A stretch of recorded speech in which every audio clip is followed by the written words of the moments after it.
नमस्कार दोस्तों, मैं हूं प्रीति मिश्रा और स्वागत है आपका ऑल इन न्यूज इंडिया में।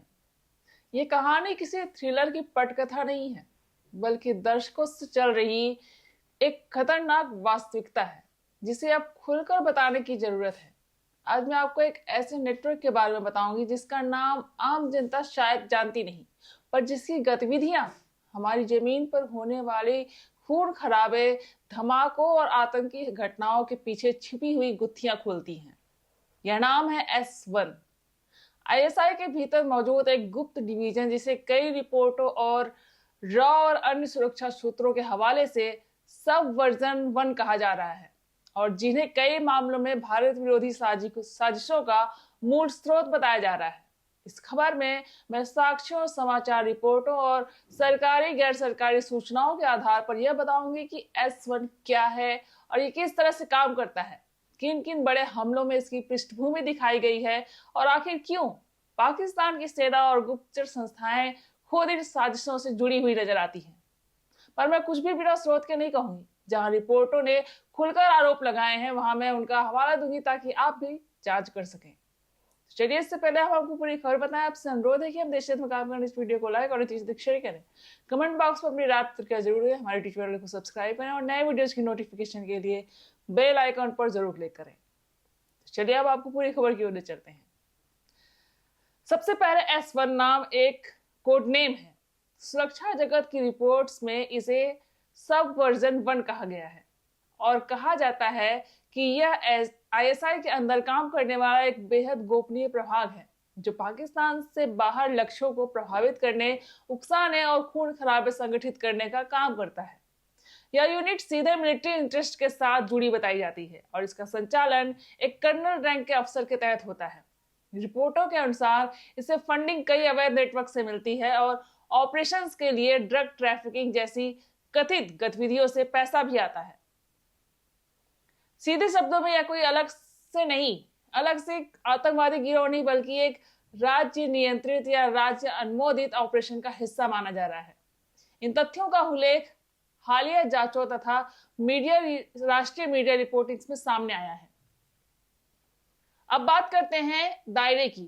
S1 के जुड़ने के आरोप केवल हाल की घटनाओं तक सीमित नहीं है। इसके तार 3 दशकों से भी लंबे समय से जुड़ी हुई बड़ी घटनाओं से जोड़े गए हैं। उदाहरण के तौर पर 1993 मुंबई सीरियल धमाकों ने पूरे देश को झकझोर दिया था। उस हमले की पृष्ठभूमि और संस्थागत मदद पर कई पूर्व सुरक्षा विशेषज्ञों ने संकेत दिए कि बाहरी गुप्तचर संस्थाओं की मिलीभगत और ट्रेनिंग इसमें शामिल थी। बाद के वर्षों में जो खुलासे और जांच रिपोर्टें आई, वे इस तरह के नेटवर्क आधारित सपोर्ट की ओर इशारा करती हैं, जिनमें आईएसआई जैसी एजेंसियों का नाम बार बार आता रहा है। यह साबित करने की जटिलता अलग है, पर सूत्रों और खुली रिपोर्टिंग ने बार बार दिखाया कि पाकिस्तान के कुछ आधिकारिक और अर्ध आधिकारिक सुराग भारत के अंदर अस्थिरता पैदा करने के लिए सक्रिय रहे हैं।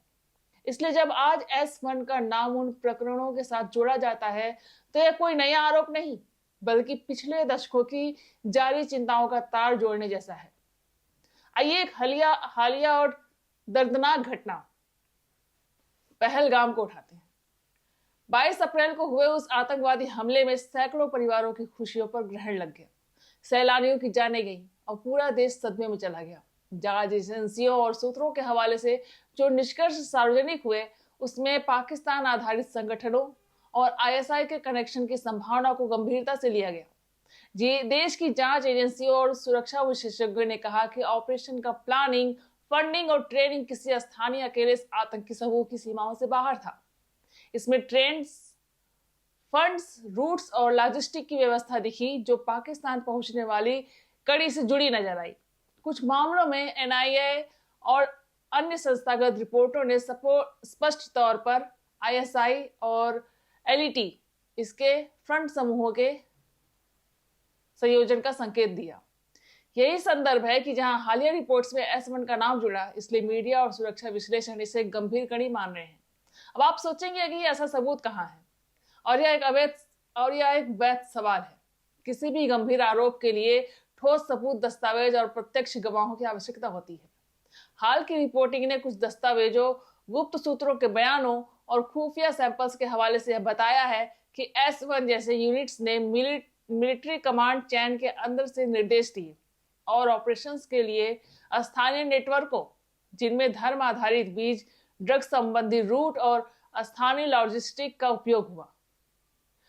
मीडिया रिपोर्ट्स ने यह भी उठाया कि S1 के कुछ वरिष्ठ कोड नेम पदाधिकारियों को स्थानीय आतंकी और उपद्रवकारी नेटवर्क्स में गाइडेंस और ट्रेनिंग देने के लिए जिम्मेदार माना गया। पर स्पष्ट रहना चाहिए, कुछ मामलों में ये रिपोर्ट्स गुप्त सूत्रों पर निर्भर हैं और सार्वजनिक रूप से उपलब्ध दस्तावेजों की व्याख्या पर आधारित है। जांच पूरी तरह सार्वजनिक और पारदर्शी नहीं हुई, इसलिए हम सख्त भाषा में कह सकते हैं कि नीडेड एविडेंस के आधार पर कई भरोसेमंद पत्रकारों और पूर्व सुरक्षा अधिकारियों ने S1 की संभावित भूमिका का संकेत दिया है और सुरक्षा एजेंसियां भी इन सुरागों को लेकर सक्रिय दिखी हैं। अगला सवाल कि S1 कैसे काम करता है। रिपोर्ट्स और इनसाइडर बयानों से जो तस्वीर उभरती है, उसमें कुछ प्रमुख मॉड्यूल बार बार दिखते हैं। नंबर 1, रिक्रूटमेंट और रेड हैंडलिंग। स्थानीय उम्मीदवारों, उग्रवादी तत्वों या फिर ऐसे लोगों को जो ड्रग्स, आर्थिक तंगी के शिकार हो, उन्हें नजरबंद कर उन्हें प्रशिक्षित किया जाता है। नंबर 2, ट्रेनिंग और हथियार सप्लाई। बम बनाने, छोटे हथियारों के इस्तेमाल, घातक रणनीतियों व सुरंगों, छिपे रास्तों के इस्तेमाल की ट्रेनिंग। नंबर 3, फंडिंग और लॉजिस्टिक। ड्रग्स पाइपलाइन, नकली व्यापार और मानवीय कवर के जरिए ट्रांसफर। नंबर 4, कमांड चैन और कोड नेम्स। ऑपरेशंस को छिपाने के लिए कोड नेम्स और अनगिनत मर्ण हाथियों का इस्तेमाल। इस पूरे मॉडल की रिपोर्टिंग ने जरूरी रूप से यह दिखाया कि S1 केवल ऑन द ग्राउंड आतंकियों को प्रशिक्षित नहीं करता, बल्कि रणनीतिक लक्ष्य चिन्हित करने, मनोवैज्ञानिक ऑपरेशन चलाने और स्थानिक अस्थिरता पैदा करने की प्लानिंग में भी शामिल रहा है। यानी यह न सिर्फ हाथ मिलाने वाला तत्व है, बल्कि नीति स्तरीय दिशा निर्देशों का अनुपालन करने वाला संचारात्मक हिस्सा माना जा रहा है। अब हम इतिहास की कुछ कड़ियों को जोड़कर देखेंगे। 1993 के मुंबई सीरियल बम ब्लास्ट हो या बाद की दशक दर दशक घटनाएं, पैटर्न यह दिखाता है कि किसी केंद्रीकृत चरमपंथी प्रशिक्षण और फंडिंग नेटवर्क की शह मौजूद रही है। 1993 के मामले में जांचकर्ता, पूर्व गुप्तचर अधिकारी और स्वतंत्र विश्लेषक कई बार यह संकेत दे चुके हैं कि बाहरी एजेंसियों ने स्थानीय असंतुष्टों और आतंकियों को मदद दी, तकनीकी मार्गदर्शन और वित्तीय सहायता मुहैया कराई। उस समय के बाद से ही सुरक्षा विशेषज्ञों ने पाकिस्तान के गुप्तचर आधारित हस्तक्षेप के पैटर्न की पहचान की और आज S1 के संदर्भ में उठ रहे आरोप उन्हीं पैटर्न की आधुनिक पुनरावृत्ति जैसा दिखता है। इसलिए यह सिर्फ पुराना मामला याद दिलाना नहीं है, यह बताने का प्रयास है कि कैसे संस्थागत कायदा वर्षों तक लगातार किसी क्षेत्र में हिंसा और अस्थिरता को जन्म दे सकता है और इसका खामियाजा आम नागरिक भुगतते हैं। यहाँ यह भी जरूरी है कि हम दो बातें स्पष्ट कर दें। पहला, हर पाकिस्तान या हर पाकिस्तान बेस्ड इंसान को अपराधी कहना सही नहीं। गलती से भी हम किसी धर्म या राष्ट्रीयता के आम लोगों पर इल्जाम नहीं लगा रहे हैं। और दूसरा, जब किसी सरकारी संस्था के कुछ घटक मिलकर दूसरों के खिलाफ हिंसा योजनाबद्ध तरीके से कर रहे हो तो उसे बेनाम नहीं छोड़ा जा सकता। S1 का जो भी ब्यौरा आया है वह सीधे तौर पर उन सुरक्षा कूटनीतिक सवालों को उठाता है जो भारत पाकिस्तान रिश्तों की जड़ में है और जिनका सामना दोनों देशों के नागरिकों को लंबे समय से करना पड़ रहा है। इसलिए जरूरी है कि हम भावनाओं में बहकर न चलें, बल्कि सत्य की मांग करें और जांच की पारदर्शी मांग रखें। एक और अहम पहलू, कैसे ऐसे नेटवर्क का मुकाबला किया जा सकता है। रिपोर्ट्स और सुरक्षा विशेषज्ञों के सुझावों से जो प्रमुख उपाय बार बार सुझाए गए हैं वो ये हैं: जासूसी और क्रॉस बॉर्डर नेटवर्क को ध्वस्त करने के लिए खुफिया साझेदारी और तकनीकी सहयोग को बढ़ाना, आंतरिक सशक्त IT साइबर जांच तंत्र विकसित करना ताकि फंड ट्रांसफर और कम्युनिकेशन चैनलों को ट्रेस किया जा सके, स्थानीय नशा नेटवर्क और ड्रग रूट्स पर रोक लगाने के लिए कठोर अंतर प्रवर्तन, राजनयिक दबाव के साथ साथ अंतरराष्ट्रीय मंचों पर साक्ष्यों के साथ मामला उठाना और सबसे महत्वपूर्ण, समाज में ऐसे कारक कम करना जो रिक्रूटमेंट के जरिए उपजाऊ जमीन बनते हैं, गरीबी, बेरोजगारी और सामाजिक ध्रुवीकरण।